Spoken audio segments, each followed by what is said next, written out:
योगान सततानुसक्तान शेष काय प्रसूतान शेषान उत्सुक्य मोह रतिदान जगानाम यो पूर्व वैदे नमस्तस्तु तस्मै।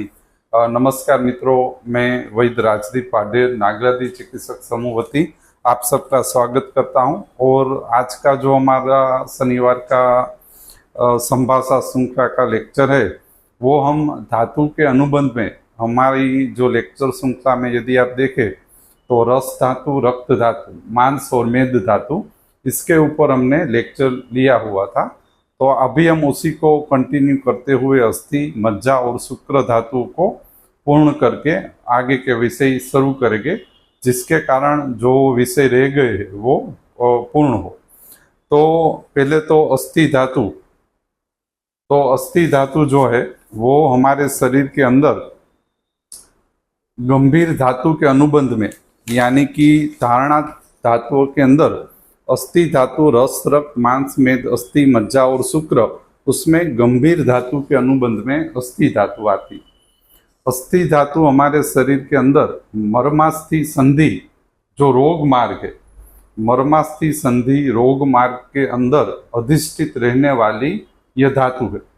यानी कि अस्थि धातु की विकृति हमारे शरीर के अंदर गंभीर धातु के अनुबंध में होने वाली विकृति समुदाय के अंदर इसका हमें निदान और चिकित्सा के अनुबंध में विचार करना पड़ता है।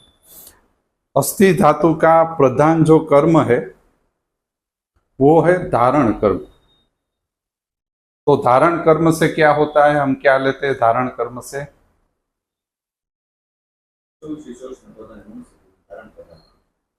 एक तो हमारा जो आयु परमाणु है, अग्नि, सोम, वायु, सत्वर, तम, पंचेंद्रिय, जीवात्मा, या तो फिर चतुर्विंशति धातु पुरुष का जो हमने देखा था लेक्चर, उसके अनुबंध के अंदर यदि हम देखें तो यह 10वीं जीवन यापन करने वाली आग्नेयात्मक धातु है। अस्थि धातु के अंदर अस्थि धात्वाग्नि स्थित रहती है और यह 10वीं जीवन यापन कर्म, यानी कि चतुर्विंशति धातु आयु परमाणु जो हमारा है उसके अंदर जो जीवन यापन कर्म चलते हैं, उस जीवन यापन कर्म का एक प्रधान कर्म धारण नामक जो कर्म है उसको संपादित करने वाली प्रणाली हमारी अस्थि धातु है। यानी कि अस्थि धातु का सूक्ष्म स्वरूप, स्थूल और सूक्ष्म, जो हम हड्डियां देखते हैं इसका स्थूल स्वरूप, और जो उसका सूक्ष्म यानी कि आयु परमाणु के साथ जुड़ने वाला जो उसका सूक्ष्म स्वरूप है अस्थि धातु का, यह हमारे शरीर के अंदर जीवन यापन कर्म के धारण कर्म के अनुबंध में यह आयु परमाणु को धारण करने का कार्य करती। तो धारण को हम किस तरह से हमें देखना चाहिए उसके बारे में यदि हम थोड़ा दृष्टि देखें तो अस्थिनी देह धारण और मज्जग्न पुष्टि, यानी कि अस्थि जो है ये हमारे शरीर में देह का धारण करती है और मज्जा धातु की पुष्टि करती। तो दोष धातु मला मूलम ही सदा देहस्य, देह जो है यह ध्रुक शब्द के द्वारा निर्मित, देह का ध्रुक शब्द के द्वारा निर्मित निरुक्ति है शब्द की, जिसमें धारण के अनुबंध में देह शब्द का उल्लेख आता है। यानी कि अस्थि जो है यह देह धारण कर्म को संपादित करता है। यानी कि दोष धातु मल जो देह के मूल है, दोष धातु मला मूलम ही सदा देहस्य, यानी कि दोष धातु मल जो देह के मूल अनुबंध है, उस दोष धातु मल को धारण करने का कार्य अस्थि द्वारा संपादित होता है।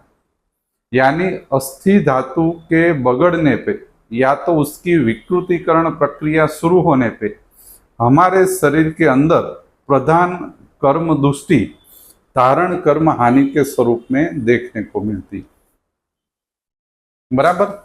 यदि आप इसको और आगे ले जाए तो जो हमारा चतुर्विंशति आयु परमाणु कि जिसके अंदर अग्नि, सोम, वायु, सत्वर, तम, पंचेंद्रिय और जीवात्मा, इसको धारण से साथ जोड़ने वाली यह अस्थि प्रणाली है।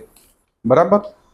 स्थूल धारणत्व के साथ जोड़ना यह मूलगामी जीवन यापन कर्म है। अस्थि वात वर्गीय धातु है।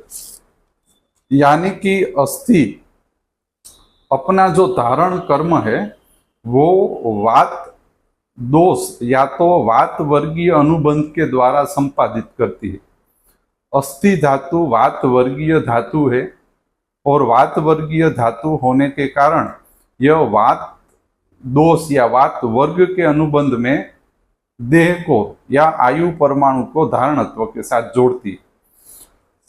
अस्थि वात वर्गीय हमारे शरीर के अंदर पित्त वात और कफ वर्गीय प्राण उदक रस से लेके शुक्र और पुरुष मूत्र श्वेत और वात पित्त कफ का आप जानते हो कि वात पित्त कफ वर्गीय विभाजन है।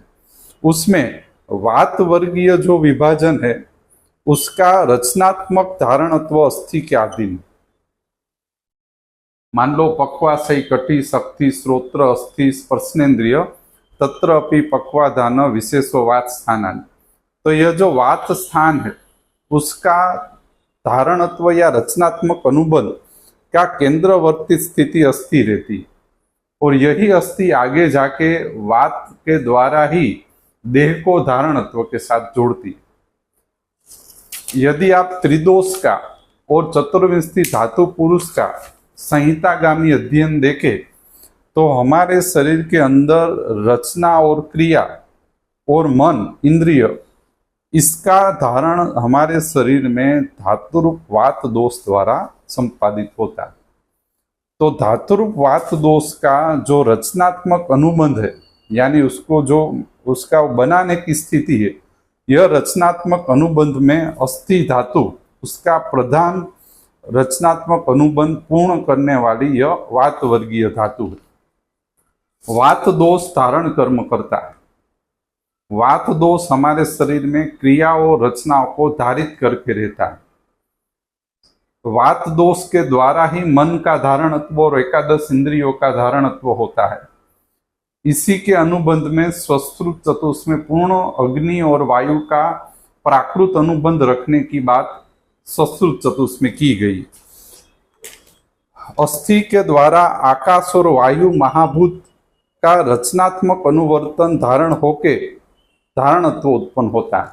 आकाश और वायु का रचनात्मक अनुबंध पूर्ण होके हमारे शरीर में वात वर्गीय धारणत्व अस्थि द्वारा पूर्ण होता है। अस्थि के अंदर विशेषतः व्यान और अपान वायु अधिष्ठित है। अस्थि के अंदर विशेषतः व्यान और अपान वायु के द्वारा अस्थि का अपना धारणत्व अनुवर्तन संपादित होता है और उसमें अवस्थित है व्यान और अपान। अस्थि में विशेषतः व्यान और अपान अवस्थित है। मर्म स्नायु कंडरा शिरा का स्थूल धारणत्व अस्थि के द्वारा होता है। मर्म कंडरा शिरा स्नायु यानी कि मर्मास्थि संधि का जो भी रचनात्मक अनुबंध है मर्म स्नायु कंडरा शिरा को स्थूल धारणत्व अस्थि प्रदान करता है। बराबर, ये इसका स्थूल धारणत्व। सूक्ष्म धारणत्व में देह धारण करता है, आयु परमाणु को धारणत्व के साथ जोड़ता है। तो इस धारणत्व को और ज्यादा अच्छी तरह से हम क्या देखें तो हमारे शरीर में एकादश इंद्रिय मन और पंचभूत उसमें धारण कर्म एकादश इंद्रिय मन पंचभूत का धारणत्व यानी कि इंद्रिय मन पंचभूत दोषादि का स्थिरीकरण धारण कर्म और स्व प्राकृत कर्म का धारणत्व यह अस्थि प्रणाली का उपादानत्व या तो अस्थि प्रणाली का जीवन यापन कर्म का एक भाग है। यदि अस्थि प्रणाली ने धारण कर्म पूर्वक आयु परमाणु को धारित किया हुआ है तो ही हमारे शरीर के अंदर इंद्रिय मन पंचभूत का स्व प्राकृत कर्म का धारणत्व हो पाता है। मान लो मन का कार्य लिखा है कि भाई चिंत्य विचार्य हुए ध्येय संकल्प्य और यह मन ही बंधन मोक्ष के साथ जोड़ता है। लेकिन यह मन को यदि अस्थि नामक धातु का धारणत्व ना मिले तो यह मन अपने कार्य को धारणत्व प्राकृत रूप से कर नहीं पाता। अस्थि धातु हमारे शरीर के अंदर इंद्रिय, मन और भूतों को प्राकृत स्वकर्म धारणत्व को जोड़ने का कार्य करती।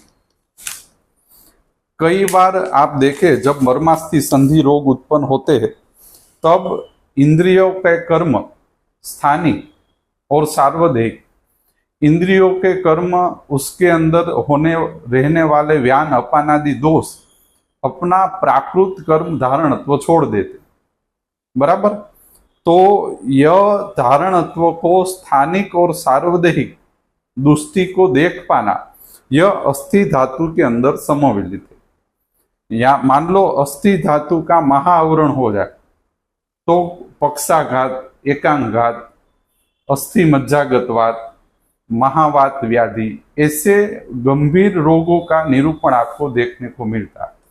उसमें आप देखोगे तो इंद्रिय, मन, दोष आदि अपना यहाँ पे धारण कर्म कर नहीं पा रहे। यहाँ से आपको ज्ञात होता है कि यहाँ पे अस्थि और मज्जागत प्रणाली पूर्ण रूप से यहाँ पे आवृत हो गई, यानी कि वायु दोष का, वात वर्गीय धातु का महाआवरण होने पे, गंभीर धातु दृष्टि होने के अंदर इंद्रिय, मन, पंचभूत या दोष का धारणत्व दुष्टि कर्म उत्पन्न होता है। धारण कर्म, दुष्टि कर्म यानी कि स्व कर्म धारण ना होने पाए। दूसरा एक आपको मान लो मन इसमें लिखा है तो कभी मन का धारणत्व भी अस्थि के अधीन है। यदि मन की अस्थिर स्थिति देखने को मिल रही है रोगी में या आपके पास आने वाले रोगी के अंदर, या उसकी इंद्रियों में भी मन का अस्थिरत्व या धारणत्व नहीं मिल रहा है इंद्रियों के अंदर भी, तब भी आपको अस्थिगत धारणत्व की स्थिति का अवश्य में विचार करना चाहिए। क्योंकि आप देखोगे तो ये प्राकृत स्थिति में आप वात दोष के अनुबंध में पहला आपको विचार आएगा कि वात प्रकृति विघात होने पे मन और इंद्रियों में धारणत्व विक्षेपित होता है। लेकिन यह वात प्रकृति हमारे शरीर में क्रियात्मक अनुबंध तक आपका साथ देगी, यानी कि यदि क्रियात्मक अनुबंध बिगड़ा हुआ होगा तो वात के द्वारा आप ठीक कर पाओगे। लेकिन यही वात प्रकृति विघात में यदि रचनात्मक अनुबंध बिगड़ गया होगा तो आपको अवश्य में अस्थि वात वर्गीय धातु का ही विचार करना पड़ेगा, क्योंकि अस्थि का ही कार्य है धारणत्व को उत्पन्न करना, बराबर। तो यहाँ पे अस्थि का हमने बेसिक आपको दिया हुआ है। इसके बाद हम अस्थि का क्या विचार कर सके तो भाई अस्थि जीवन यापन कर्म करती है। अस्थि धातु का उत्पादक मूल मेद है और प्रवर्तक मूल जगन है, बराबर। यानी मेद में से उत्पन्न होता है और जगन में से उसका प्रवर्तन होता है।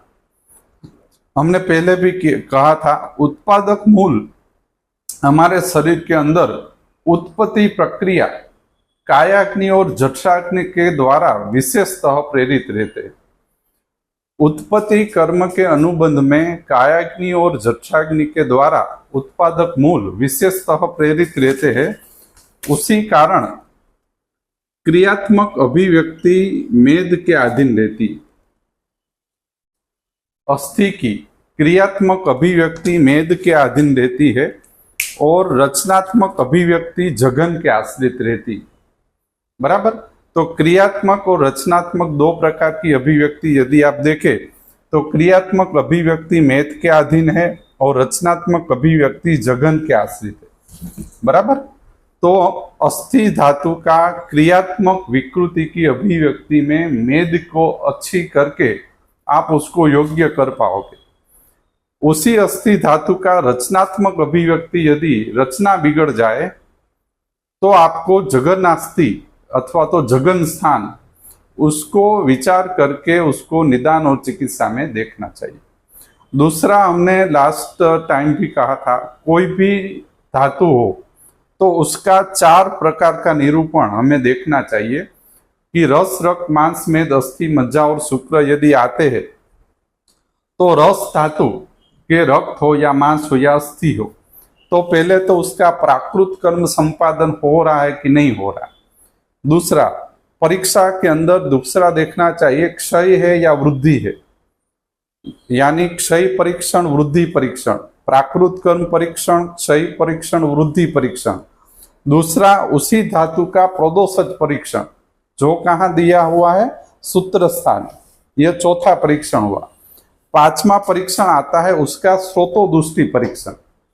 तो कोई भी धातु परीक्षा यदि हम करें तो उसके अंदर 5 परीक्षा में करनी चाहिए। प्राकृत कर्म संपादन परीक्षा, क्षय परीक्षा, वृद्धि परीक्षा, प्रदोषज परीक्षा, और दूसरा आता है स्रोतोदुष्टि लिंग परीक्षा। तो यहाँ पे अस्थि धातु की दुष्टि लिंग क्या बताया गया है, देंगे ऐसी थोड़ा, जो अध्यस्थि दंत दंतास्थि भेद शूल और विवरणता, यह अस्थि धातु दुष्टि का प्रदोषज लिंग है। यह मात्र और मात्र रस द्वारा उत्पन्न होता है।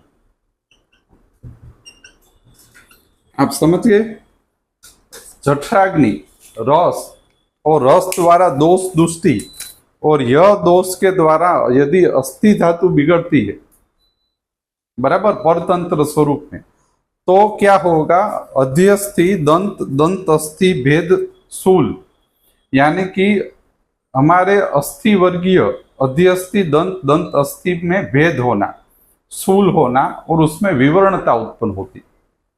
हमारे केस, मसरू, नख, लोम, दंत आदि की विवरणता अस्थि धातु दुष्टि लिंग के अधीन है। दूसरा, उसके अंदर होने वाली वेदना और उसका भेद अस्थि धातु के अधीन, यानी कि मान लो आपके रोगी के नख के अंदर कुनकता आ जाए, नख के अंदर भेद आ जाए, बराबर, केस के अंदर भेद हो, भेद, केस का भेद आप कैसे देखोगे, स्प्लिट एंड्स जो होते हैं वो उसके आप उसको अंदर ले सकते हो। तो दंत के अंदर भेद हो जाए, दंत के अंदर विशीर्ण दंत उत्पन्न हो या दंत के अंदर भेद उत्पन्न हो, तो उसको आपको जठराग्नि रस दोष के द्वारा उत्पन्न होने वाली दोष दुष्टि के रूप में आपको देखना चाहिए। उसको प्रदोषज कहते हैं। उसकी चिकित्सा क्या है, पंचकर्मणानि भेषजम,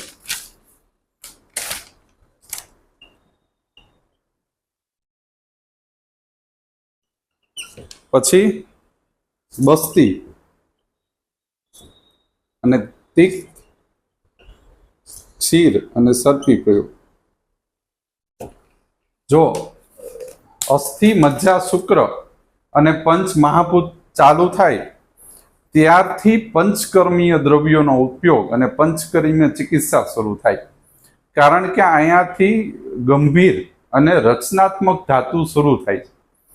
અસ્થિ મજ્જા શુક્રથી રચનાત્મક નિરૂપણ શરૂ થઈ જાય, અને જ્યારે જ્યારે રચનાત્મક નિરૂપણ વિકૃત થતું હોય ત્યારે 110% પંચકર્મીય ચિકિત્સા શરૂ થાય, બરાબર, કારણ કે લીન દોષ, સમૂર્છિત દોષો અને રચનાત્મક માળખાના દોષો ને કાઢવા માટે પંચકર્મીય સારવાર કરવી પડે।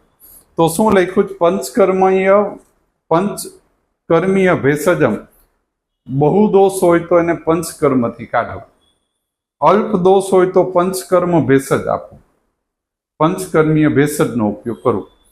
વિશેષતઃ બસ્તી ઉપયોગ કરો, પંચકર્મની અંદર પણ બસ્તીનો સવિશેષ ઉપયોગ કરવો, આસ્થાપન અનુવાસન બસ્તી, અને તિક્ત ક્ષીર સર્પી અને તિક્ત ક્ષીર સર્પી યુક્ત અન્નપાન અને ભેષજનો ઉપયોગ કરાય। તો તિક્ત ક્ષીર સર્પી શું કરશે, તમારા ભેષજને અસ્થિ સાથે જોડવાનું કાર્ય કરશે। તો પંચકર્મીય ભેષજ બસ્તી અને તિક્ત ક્ષીર સર્પી અસ્થિ ધાતુ દુષ્ટિમાં વાપરે। હવે આવે છે अस्थि धातु क्षयलिंग। तो अस्थि धातु क्षयलिंग में क्या आता है, केस, मसरू, नख, लोम, द्विज, प्रपतन श्रम અને संधि शैथिल्य यानी कि आपके केस मसरू नख लोम का प्रपतन होना, गिर जाना, श्रम उत्पन्न होना, यानी श्रम एटले थाक लागो એને શ્રમ કહેવાય, બરાબર। થોડોક વ્યાયામ પરિશ્રમ થાય એટલે શ્રમ વધારે લાગે, એને શ્રમ કહેવાય, બરાબર ને। ડે ટુ ડે કામ હોય તો એમાંય શ્રમ લાગે, તો એ અસ્થિ ક્ષયનું લિંગ છે। સ્થૂળ તમને ન પણ દેખાય, તમારું રિપોર્ટ કરાવવાનું બધું ઓકે આવતું હોય, પણ તમારામાં શ્રમ છે એટલે અસ્થિ ક્ષયમાં તમે આવો છો, એટલે એ રીતે તમારે વિચારો। બહુ રિપોર્ટના માધ્યમથી ન ચાલો। સંધિ શૈથિલ્ય એમાં શું થાય? સાંધા ઢીલા પડી જાય, બરોબર। તમારા સાંધાનું સ્થિર સંધિબંધ હોય, એ સ્થિર સંધિબંધ વયું જાય, ઢીલો સાંધો પડે, બરાબર। એ સ્પર્શ પરીક્ષા, દર્શન પરીક્ષા અને પ્રશ્ન પરીક્ષાથી ખ્યાલ આવે। સ્થિર સંધિબંધમાંથી શિથિલ સંધિબંધ થાય, તો પ્રાકૃત સ્થિર સંધિબંધ પરીક્ષા કરી હોય તો તમને સંધિ શૈથિલ્ય ખબર પડે કે આને સંધિ શૈથિલ્ય કહેવાય, બરાબર। એટલે ડિસલોકેશન જોઈન્ટ જે થાય એ બધા સંધિ શૈથિલ્યમાં આવે, બરાબર। કે પડી ગયા અને ડિસલોકેટ થઈ ગયું તો આ તમારી અસ્થિ ક્ષયની નિશાની, કે આ વારંવાર ડિસલોકેટ થઈ જતા હોય, હજી તમને કહું ઢચકાઈ જતા હો તમે વારંવાર હાથ પગ, તો એ બધું સંધિ શૈથિલ્યમાં આવે। ચિકિત્સા શું કરવાની? તો સાવ સામાન્ય ચિકિત્સા છે। લંઘન બૃહણપૂર્વક અસ્થિ સમાન દ્રવ્ય, અસ્થિ ગુણભૂઇષ્ઠ દ્રવ્ય અને અસ્થિના ગુણવાળા દ્રવ્યોનો ઉપયોગ। એટલે એની અંદર અસ્થિ ધાતુ વધે એવા ક્ષીર સર્પી સાથે અસ્થિ સમાન ગુણ અને ગુણભૂઇષ્ઠ દ્રવ્ય, એટલે કુકુટ અંડ છે કે ગોદંતી ભસ્મ છે, ક્ષીર સર્પી છે, કે જેની અંદર અસ્થિ ધાતુ ખૂબ વધતી હોય એનો ઉપયોગ કરવાનો। આમાં હું લખ્યું સીધું ડાયરેક્ટ અસ્થિ સમાન દ્રવ્ય, એટલે સીધો જ અસ્થિનો ઉપયોગ કરો, એટલે કુકુટ અંડ છે એ ડાયરેક્ટ અસ્થિ સેવનમાં આવે। અસ્થિ ગુણ દ્રવ્ય એના જેવું, એટલે અસ્થિદંત શું કહેવાય, ગોદંતી ભસ્મ, એ સમાન ગુણ વાળું દ્રવ્ય કહેવાય। પછી ગુણ ભૂઇષ્ઠ એટલે દૂધ ને ઘી આવે એના ગુણ ભૂઇષ્ઠ કહેવાય। પણ સમાન દ્રવ્ય એ ઝડપથી અસ્થિ વૃદ્ધિ કરે, સમાન ગુણ એનાથી થોડુંક મધ્યમમાં અસ્થિ વૃદ્ધિ કરે, અને ગુણ ભૂઇષ્ઠમાં હજી થોડીક વાર લાગશે અસ્થિ વૃદ્ધિ થવા। એટલે અસ્થિ વૃદ્ધિનો જે સમયગાળો છે એ આના ઉપર આધારિત રહેશે કે તમે સમાન દ્રવ્ય વાપરો, સમાન ગુણ વાળું લ્યો કે ગુણ ભૂઇષ્ઠ લ્યો। એટલે કેટલી તમારા પેશન્ટમાં ક્ષયની પ્રવર મધ્યમ અવરત્વ છે એ મુજબ વાપરવું। બહુ ક્ષય હોય તો જાજો સમય આપણે ઊભા ન રહી શકીએ, સમજી ગયા તમે? એટલે અસ્થિયુક્ત યોગ, ગોદંતી ભસ્મ, દુગ્ધ અને ઘીનો પ્રયોગ, બરાબર। અસ્થિ વૃદ્ધિ માં અસ્થિ, અધ્યસ્થિ અને દંતની વૃદ્ધિ થાય, એમાં ખાલી લંઘન જ કરવાનું, તેમાં કાંઈ નથી કરવાનું। અસ્થિ વૃદ્ધિ થાય તેમાં અસ્થિ, અધ્યસ્થિ ને દંત વૃદ્ધિ થાય, તેમાં લંઘનનો ઉપયોગ કરવો, બીજું એમાં કંઈ વિશેષ દ્રવ્ય નથી વાપરવાનું। અસ્થિ સ્રોતો દુષ્ટિ, જો અસ્થિ ધાતુ પ્રાકૃત કર્મ સંપાદન ધારણત્વ આપણે અહીંયા જોયું। અસ્થિ પ્રદોષ જ થાય તો શું થાય? વિવર્ણતા અને શૂલ એનું વિશેષ લિંગ, વિવર્ણતા અને શૂલ।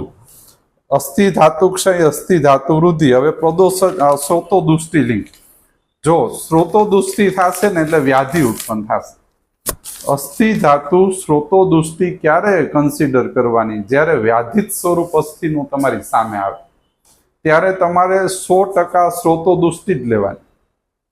માન લ્યો સંધિગત વાત, વ્યાધિત આમ વાત,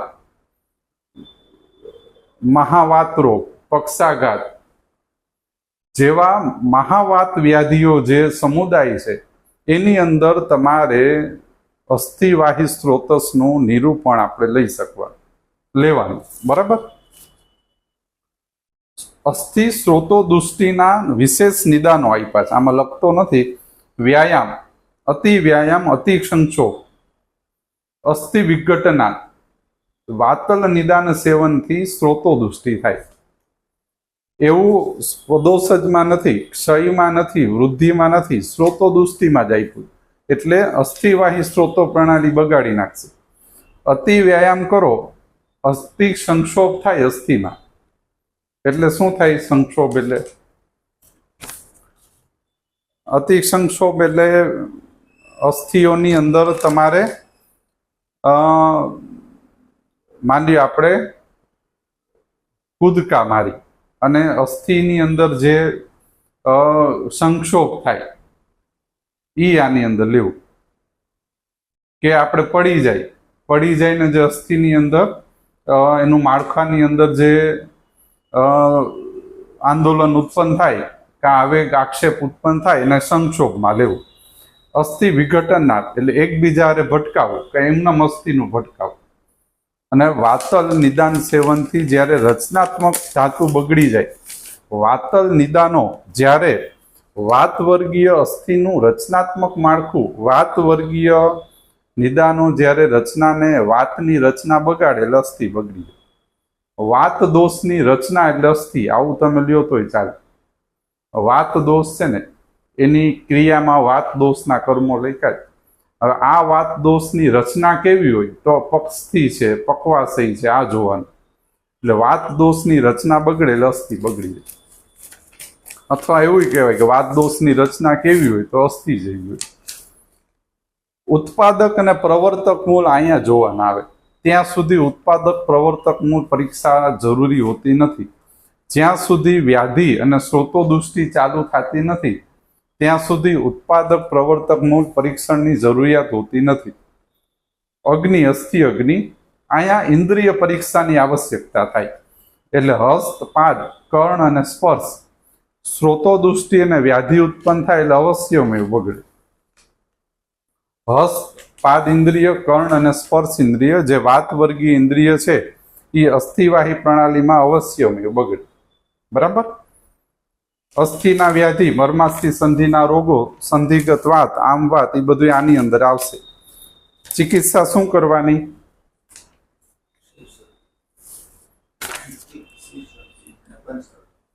જો અસ્થિવાહી સ્ત્રોત બગડે એટલે નિદાન પરિવર્જન, ઉપક્રમ, ચિકિત્સાક્રમ, પ્રકૃતિ સ્થાપન ચારેય આપણે આપવા પડે. બરાબર. નિદાન પરિવર્જનમાં સ્નેહયુક્ત વાતજ્ઞ અનપાન, ઉપક્રમમાં લંઘનપૂર્વક સ્નેહ સ્વેદ અને બ્રુહણ, ચિકિત્સા ક્રમમાં બસ્તી કર્મ પૂર્વકની સંશુદ્ધિ, પ્રકૃતિ સ્થાપનમાં બલ્ય, જીવનીય ગણ અને રસાયણનો ઉપયોગ.